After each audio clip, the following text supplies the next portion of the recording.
Well, it's official. We got our asses handed to us tonight.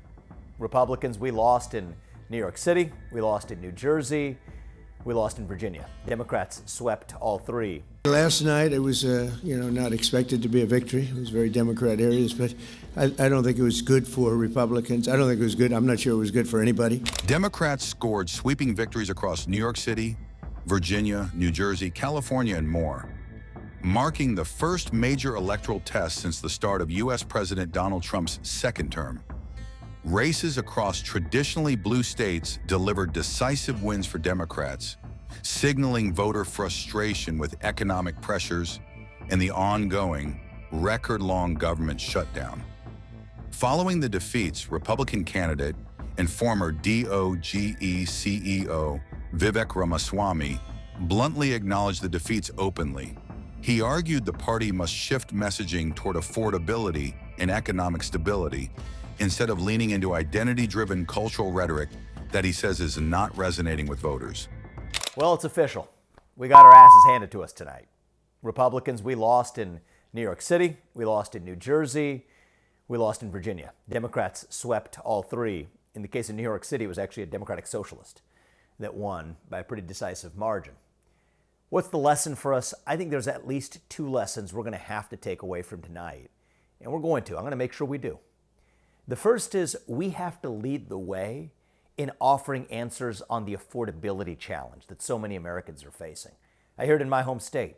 We have to bring down costs, bring down those electricity bills by producing more energy, bring down the cost of housing by building more homes, and by the way, also bringing down property taxes, bring down grocery prices, bring down healthcare costs. Ultimately, the way you fight inflation is stop printing and spending so much money at every level, federal government all the way to state and local. We're spending too much money as a government that drives inflation. That's number one. And lesson number two is that we don't want to practice identity politics. That's not us. It's not the way as Republicans. It's not the right way as conservatives. Leave that to the woke left. Race, gender, sexual orientation, religion, national origin. That's the stuff of the woke left. Don't imitate them. Focus on merit. That's who we are. Focus on actual tangible policy solutions that lift people up rather than the rabbit holes that some in the online fringes may fall into in focusing on genetic identity like the woke left. Don't do it. It's a trap, and the more we fall into it, the more we're going to actually continue to see results like tonight. On the flip side, on the positive side, if we offer solutions on affordability, if we leave the identity politics nonsense to the woke left instead of imitating them, we're going to be just fine. And I'm still confident we're going to do great things in Ohio and across the country in 2026.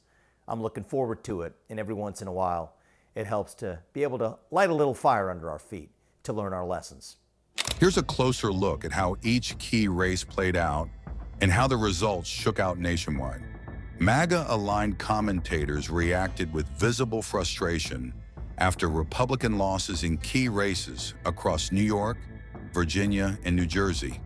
Many GOP supporters expressed disappointment online, arguing the party failed to energize voters or adapt to shifting demographics. Former Trump advisor Steve Bannon framed the night as a warning sign, saying populist energy now exists on both the left and the right. Bannon warned that the midterm cycle had effectively begun, highlighting Democrats' first statewide wins in Georgia in more than 20 years as a sign of shifting voter momentum.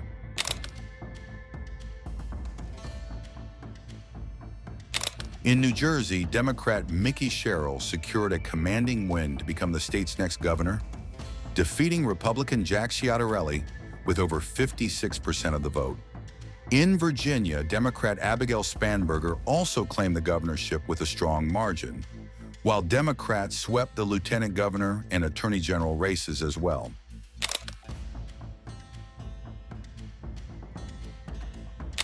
In New York City, 34-year-old progressive candidate Zohran Mamdani made history as the first Muslim, first African-born, and first person of South Asian descent elected mayor. Mamdani pledged sweeping affordability reforms, including rent freezes, free public transit, and expanded childcare, presenting his victory as a mandate for structural change.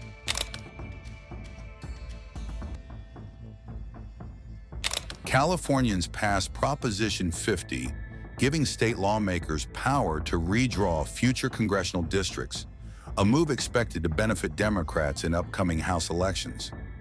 The decision follows similar partisan redistricting in Texas, setting the stage for a broader national fight over congressional maps ahead of 2026. President Trump blamed the record-long government shutdown, now in its 36th day, for damaging Republican momentum and fueling voter discontent. He told Senate Republicans that eliminating the Senate filibuster may be the only way to break the political deadlock and push forward a spending agreement. For Democrats, the message appears to be renewed energy. For Republicans, the challenge is resetting strategy and reconnecting with voter priorities on cost of living and governance. We talk about exactly 1 year ago, we had that big, beautiful victory. Exactly 1 year. And last night, it was, not expected to be a victory. It was very Democrat areas, but I don't think it was good for Republicans. I don't think it was good. I'm not sure it was good for anybody. But we had an interesting evening, and we learned a lot. And we're going to talk about that, and I'll say a few remarks, and then after that, I'll ask the press to leave. The press has been very, very nice to us the last couple of months. They were great to us in terms of the foreign visits with China, Japan, South Korea, Malaysia, and they were actually terrific. So I want to thank you for that. I'm sure you'll get back to your normal ways soon. But we did a great job over in China, and we've done a great job in turning off wars. We stopped 8 wars, and we have 1 to go, as you probably know, and that'll get stopped also. But we've done a great job, so it's really been an honor to do it, and I did it with many of the people in this room. Every one of you I know, and every one of you I like. I like our leaders. I like everybody.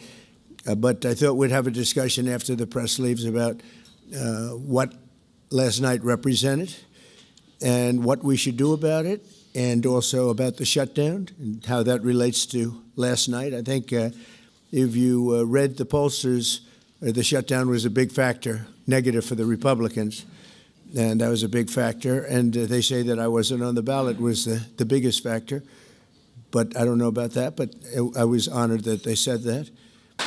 So as you know, we are in the midst of a disastrous Democrat-created government shutdown, and it is Democrat-created, but I don't think they're getting really the blame that they should.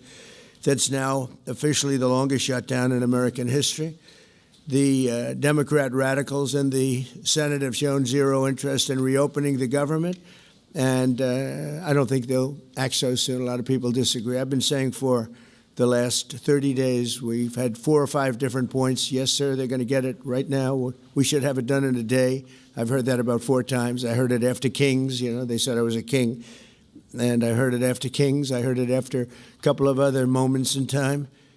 And I said, no, I don't believe so. And now I heard it's after the election. I don't believe so. I think they will. I think they're kamikaze pilots. I just got back from Japan. I talked about the kamikaze pilots. I think these guys are kamikaze. They'll take down the country if they have to. So I don't think so. Millions of Americans are going to be without SNAP benefits. And I will say about SNAP benefits, so when I was president, we had $7 billion worth, and now they have many times that, because these benefits were given to anybody that asked, and they're up to, I hear, just many times, $47 billion. So it wasn't the purpose of SNAP. It was for people that really had problems, down and out, people that really had problems.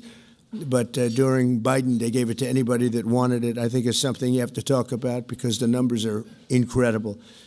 But countless public servants are now not being paid, and the air traffic control system is under increasing strain.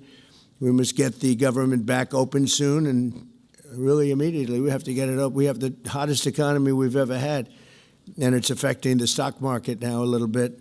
But the stock market, as of Friday, has hit many record highs during the last 9 months, many.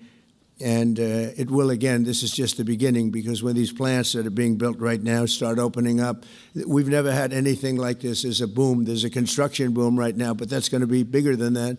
That's going to be an economic boom as soon as they open up.